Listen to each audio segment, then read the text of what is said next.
জনাব তারেক রহমান, আমরা সাধুবাদ জানাই, আমরা মুবারকবাদ জানাই। হৃদয়ের সকল প্রকারের উষ্ণতা তার জন্যে, গভীরতম প্রদেশের ভালোবাসা তার জন্যে।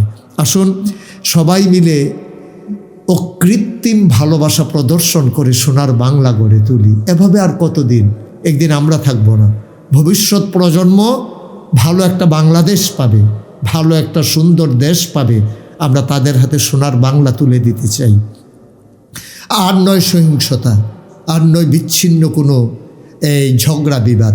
সকল কিছু থেকে আমরা ভাই ভাই ঠাই ঠাই হয়ে একসাথে মিলেমিশে চলতে চাই। লাগাম টানতে হবে, আর তা করতে হবে ঊর্ধ্বতন নেতৃবৃন্দকে। এটা একটা পদক্ষেপ। এই পদক্ষেপের মাধ্যমে একেবারে তৃণমূল পর্যায়ে মেসেজ পৌঁছে গেছে, ছাড় দেওয়া হবে না, ছাড় দেওয়া হবে না কোনোভাবেই। আমরা সবসময় দেখি সূর্যের চাইতে বালুর তাপ বেশি থাকে। যারা ঊর্ধ্বতন নেতৃবৃন্দ তারা একজন আরেকজনের বাসায় যায়, আর আমরা একজন আরেকজনের বাড়িতে গিয়ে হুমকি দেই, আগুন জ্বালিয়ে দেই, আঘাত করতে চাই। আপনি কি মনে করেছেন পার পেয়ে যাবেন? আপনার নামও তালিকায় চলে আসছে। আইন শৃঙ্খলা রক্ষাকারী বাহিনী আপনাদের নাম তালিকায় নিয়ে আসছেন, যারা বেশি অতি উৎসাহী, যারা আপনারা মনে প্রতিশোধ পরায়ণ। মনে করবেন না ছেড়ে দেওয়া হবে। আপনাদেরকে ঊর্ধ্বতন নেতৃবৃন্দ আপনাদের দলীয় শৃঙ্খলার স্বার্থে দলীয় নেতৃবৃন্দ পদক্ষেপ নিতে যাচ্ছেন। ইতিমধ্যে আমরা এক জায়গায় সোশ্যাল মিডিয়ার সুবাদে জানলাম যে একজন এমপি মহোদয় তিনি তার এলাকার 4 জন চাঁদাবাজকে ইতিমধ্যে পুলিশের হাতে সোপর্দ করেছেন। সুতরাং আমরা আগামীর বাংলাদেশ, সুন্দর বাংলাদেশ দেখতে পাচ্ছি। চাঁদামুক্ত, সন্ত্রাসমুক্ত, রাহাজানি মুক্ত বাংলাদেশ। বাংলাদেশে আপনিও হন গর্বিত সৈনিক। আপনি কেন হবেন চাঁদাবাজ? কেন হবেন আপনি সন্ত্রাসী? কেন হবেন ভিন্ন মতের দলনকারী? আপনিও দেশ বিনির্মাণে একজন গর্বিত সৈনিক হন। ভালোবাসা দিয়ে আপনি বরণ করে নেন। স্বাধীনতা অর্জন করা সহজ, রক্ষা করা বড়ই কঠিন। বিজয়ী তো সেই হয় যার কাছে পরাজিতরা আশ্রয় পায়। আপনি বিজয়ী হওয়ার পরে যদি উগ্র হয়ে যান, আপনি যদি ক্ষিপ্র হয়ে যান, আপনি যদি হিংসাত্মক ভূমিকা পালন করেন, বিজয়ের মালা আপনার গলায় মানায় না। আসসালামু আলাইকুম ওয়া রাহমাতুল্লাহি ওয়া বারাকাতুহু। আমি মুশতাক ফয়েজি, নাগাইশ দরবার শরীফের খাদেম। আপনারা জানেন যে আমরা ওয়াজের ময়দানে বারবার সুকুমার বৃত্তি লালন করার জন্য মানুষদেরকে উদ্বুদ্ধ করেছি। নির্বাচনকে সামনে রেখে ভালো মানুষগুলো যেন নির্বাচিত হয়, এই ক্ষেত্রে আমরা বারবার কথা বলেছি, মানুষকে উদ্বুদ্ধ করেছি।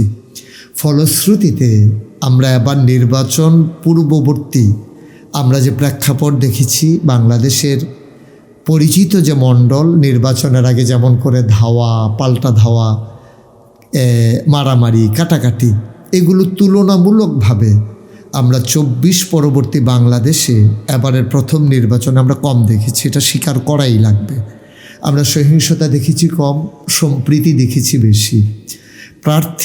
একজন প্রার্থী আরেকজন প্রতিদ্বন্দ্বী প্রার্থীকে জড়িয়ে ধরেছে, এমন দৃশ্য সোশ্যাল মিডিয়ায় এখনও আমরা দেখছি ভেসে বেড়াচ্ছে। কিন্তু অতীব দুঃখের সাথে আমরা খেয়াল করেছি নির্বাচন পরবর্তীতে সহিংসতা, যেটা আমরা দেখতে চাইনি, যেটা আমরা ভাবতেও চাইনি যে এমন হতে পারে, কিন্তু এটার কিছু ব্যত্যয় ঘটেছে। সম্প্রীতির কিছু একটা ব্যত্যয় ঘটেছে, যেটা আমাদের কল্পনার বাইরে ছিল। কিন্তু শক্ত হাতে ঊর্ধ্বতন নেতৃবৃন্দ এটাকে হ্যান্ডেল করছেন, যেন এটা আর সামনে বাড়তে না দেওয়া যায়।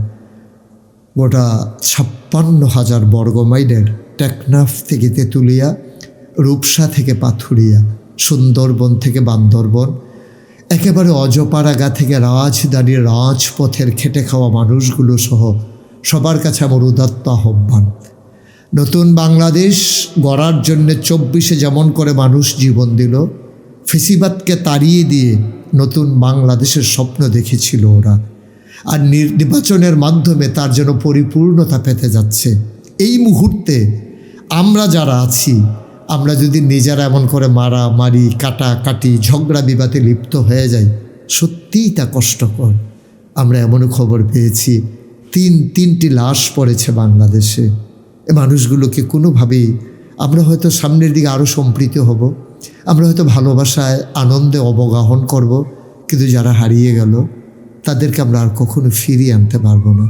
যে ভাইটির রক্ত ঝরে গেল, এ ভাইয়ের রক্তাক্ত দেহটা আমরা হয়তো একদিন ওষুধ দিয়ে ভালো করে নেব, কিন্তু যে ফোঁটা রক্ত ঝরেছে বাংলার জমিনে, এটাকে ফেরত দেওয়ার আর কখনোই সাধ্য হবে না। আমরা নারীর স্বাধীনতা, নারীর সম্ভ্রম, আমরা নারীর ইজ্জত নিয়ে বারবার কথা বলি, অথচ সেই নারীরাই নির্যাতনের প্রথম শিকার হয়। আমরা বাংলাদেশে নির্বাচন পরবর্তী এমন খবরও শুনেছি যেখানে নারী ধর্ষিতা হয়েছে কোনো পশুর মাধ্যমে। এ পাশবিকতা বন্ধ হওয়া দরকার। শুধু দরকার তা না, এখনই দরকার, এই মুহূর্তে দরকার। আমরা তার উজ্জ্বল নিদর্শন দেখলাম, যিনি আমাদের ভবিষ্যৎ দেশনায়ক, যিনি প্রধানমন্ত্রী হবেন, যাকে আমরা অগ্রিম শুভেচ্ছা জানাচ্ছি, জনাব তারেক রহমান। তিনি এক অনন্য নজির স্থাপন করেছেন। স্বাধীনতার 55 বছরে আমরা যে সম্প্রীতি দেখাতে পারিনি, তিনি তা দেখিয়ে দিয়েছেন।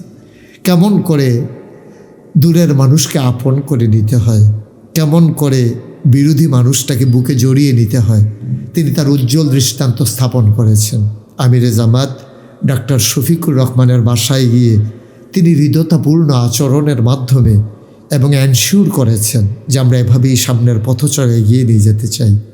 তিনি এনসিপির যিনি মুখপাত্র, যিনি আহ্বায়ক, তার বাসায় গিয়েও সেখানে তিনি সে বয়স কেমন, তার দলের সমর্থন কেমন তিনি ভাবেননি। তিনি ভেবেছেন যাদের ব্যক্তির বিনিময়ে, যারা আহত হওয়ার বিনিময়ে আমরা বুক ভরে নিঃশ্বাস নিচ্ছি ফেসিবাদ মুক্ত বাংলাদেশে, তাকেও জড়িয়ে ধরেছেন, তার বাসায় পৌঁছে গিয়েছেন। এক অনন্য নজির, এক অনন্য উচ্চতায় তার আসন গেড়ে নিলেন তারেক রহমান।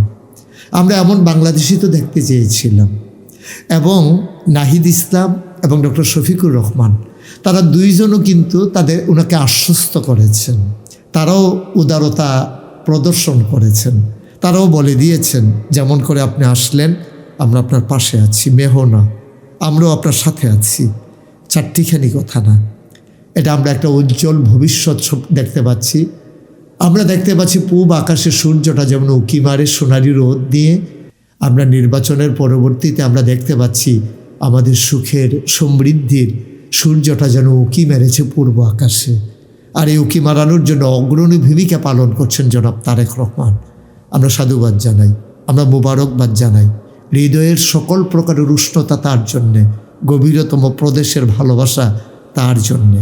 আসুন সবাই মিলে অকৃত্রিম ভালোবাসা প্রদর্শন করে সোনার বাংলা গড়ে তুলি। এভাবে আর কতদিন? একদিন আমরা থাকবো না, ভবিষ্যৎ প্রজন্ম ভালো একটা বাংলাদেশ পাবে, ভালো একটা সুন্দর দেশ পাবে। আমরা তাদের হাতে সোনার বাংলা তুলে দিতে চাই। আর নয় সহিংসতা, আর নয় বিচ্ছিন্ন কোনো এই ঝগড়া বিবাদ, সকল কিছু থেকে আমরা ভাই ভাই ঠাই ঠাই হয়ে একসাথে মিলেমিশে চলতে চাই। লাগাম টানতে হবে, আর তা করতে হবে ঊর্ধ্বতন নেতৃবৃন্দকে। এটা একটা পদক্ষেপ।